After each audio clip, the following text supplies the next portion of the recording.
बरेली लोकसभा के लिए समाजवादी पार्टी गठबंधन प्रत्याशी प्रवीण सिंह ऐरण ने अपना नामांकन दर्ज कराया है। सपा गठबंधन से समाजवादी पार्टी ने प्रवीण सिंह ऐरण को प्रत्याशी बनाया है। प्रवीण ऐरण ने मीडिया से बात करते हुए कहा, देश में लहर है, बरेली में बड़े अंतर से जीत होगी। भाजपा प्रत्याशी छत्रपाल गंगवार के नामांकन में कमी है, प्रशासन से मांग है। बीजेपी प्रत्याशी के नामांकन के पत्र की निष्पक्ष जांच हो।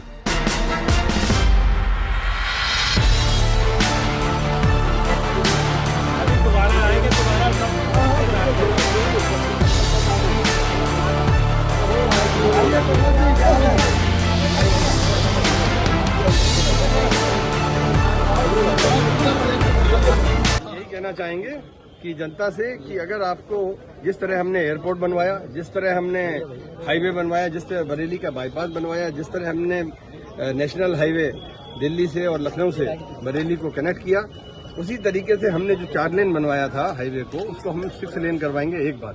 इसके आसपास हम स्पेशलाइज्ड विशेषज्ञ क्षेत्रों में स्पोर्ट्स सिटी तो मैन्युफैक्चरिंग हब बनाएंगे बरेली को, और बरेली के आसपास के जिलों में जो हाईवेज हैं, इन हाईवेज के पास में जमीन की उपलब्धता को देखते हुए और किसानों की शर्तों पर, किसानों के इंटरेस्ट के, उनके हित को देखते हुए ऐसे जमीन अधिकृत की जाएंगी जो हर कानून का पालन होगा।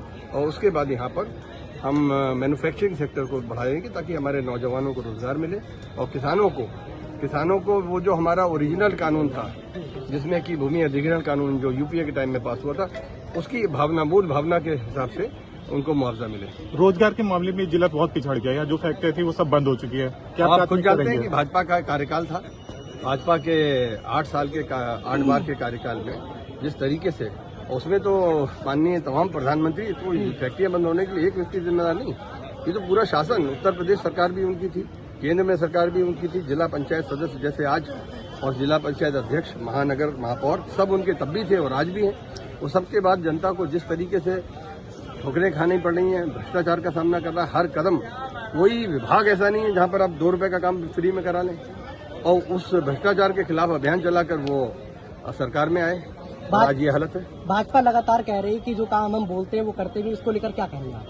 बिल्कुल वो सही कह रहे थे, हम झोला लेके चले जाएंगे तो वो करेंगे, झोला लेके चले जाएंगे। हमें लगता है कि जो उन्होंने कहा था कि हम झोला लेके चले जाएंगे, मुझे लगता है कि वो अपने बात को पूरा करेंगे। कितना हो गई इस चुनाव में आज ही है कि मोदी जी झोला उन्होंने पैक कर लिया है।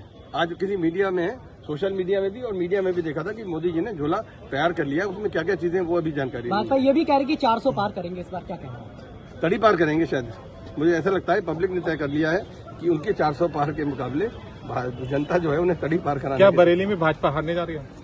बरेली में क्यों? देश में आप कहाँ लड़ रहे हैं? समाजवादी जो गंभीर चुनाव उनके प्रत्याशी खड़े हैं वो तो 200 में भी नहीं खड़े, बाकी आप लड़ाने को 400-500 लड़ा दीजिए। जब वो उस गंभीरता से चुनाव में है ही 150-200 सीटों में, 150 सीटों में, उसमें भी उत्तर प्रदेश में, तो सरकार कहाँ से बना लेंगे? बीजेपी ने फ्री राशन और कानून व्यवस्था के मुद्दे पर इन्होंने प्रचार कर रहे हैं अपना, क्या कहना चाहेंगे आप? फ्री राशन तो जनता का अधिकार है, और ये जो सरकार नहीं बनेगी वो तो राशन के साथ में और भी बहुत सारी कानून व्यवस्था को लेकर जो मासिक भत्ता है, जो वार्षिक भत्ता है, उसको भी जो मैनिफेस्टो है, चाहे वो इंडिया गठबंधन का हो, चाहे हमारे माननीय आदरणीय राष्ट्रीय अध्यक्ष अखिलेश यादव जी के नेतृत्व में जो समाजवादी पार्टी का मैनिफेस्टो जारी हुआ है, उसमें भी ये सारी व्यवस्थाएं हैं। और आप मान के चलिए जो नहीं भी हैं, तो एक सांसद अगर योग्य है, अगर वो सांसद अपने क्षेत्र की आवाज उठा सकता है, तो वो न सिर्फ क्षेत्र की उठाएगा बल्कि पूरे देश के हिसाब से भी। समाजवादी पार्टी और हम ये चीजें सुनिश्चित कराएंगे कि एक समुचित भत्ता पूरे देश में विशेषकर से महिलाओं को मिले। दूसरी बात ये छात्राओं को स्कूटी या इस तरह का कोई ऐसा वाहन जिसमें कि वो गरिमापूर्ण तरीके से सुरक्षित रूप से अपने स्कूल कॉलेज अपना। हमारा नेतृत्व जानता है कि बरेली में सीट हम जीत रहे हैं, तो बिला वजह जो कैंडिडेट को बाहर करके और अपने उसमें सिस्टम पे हम लोग सभी लोग, हमारे अध्यक्ष, जिला अध्यक्ष, माननीय महानगर अध्यक्ष, सभी लोग जो हैं प्रचार में लगे हुए हैं, तो वो आएंगे। और हमारे को सभी जगह पूरे देश में देखना है। मोदी जी को तो थोड़े से उत्तर प्रदेश और मध्य प्रदेश, इन्हीं उत्तर भारत के कुछ राज्यों में देखना है। तो ऐसा लगता है क्योंकि उनके पास जाने को जगह ही नहीं, तो जहाँ उन्होंने थोड़े दंगे वंगे करा रखे हैं, कहीं किसी मौलाना से मिलकर, कहीं किसी और से मिलकर कोई दंगे कर दिए, दंगे की वजह से यहाँ पर माहौल जो है वो सांप्रदायिक सा बना दिया। लेकिन अब वो सांप्रदायिक माहौल नहीं है।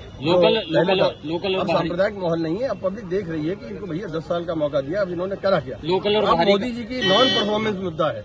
लोकल और बाहरी का कोई लगातार समाजवादी के कई ऐसे नेता हैं जो बसपा में जा रहे हैं, बीजेपी में जा रहे हैं, तो क्या आपको नहीं लगता कि समाजवादी अब कमजोर नहीं बन रही है? नहीं, भाजपा कमजोर थी, इसलिए उसे जरूरत पड़ रही है हमारे सहारे की। तो वो हम लोगों के कुछ लोगों को दे रहे हैं, वो ऐसे लोगों को विपक्ष के ले रहे हैं, तो उससे कुछ ऐसा वो नहीं है। लोकल बाहरी का असर पड़ेगा कोई? लोकल बाहरी का असर कोई पड़ेगा? भारी का असर तो है, बाहरी भी है और भारी भी है, मतलब जनता पे भारी है। बहुत सारी बातें मैं कहना नहीं चाहता, तो सब चीजें पब्लिक में जो चीजें चल रही हैं, मीडिया में जो चल रही हैं, उसके बारे में मेरे को जानकारी नहीं, लेकिन अभी मिल रही है। तो ऐसा ना हो कि मतलब यहाँ पर कानून व्यवस्था की स्थिति बन जाए, और मैं चाहता हूँ, तो मेरे ख्याल से भाजपा के प्रत्याशी का चुनाव कोई उठ नहीं पा रहा है।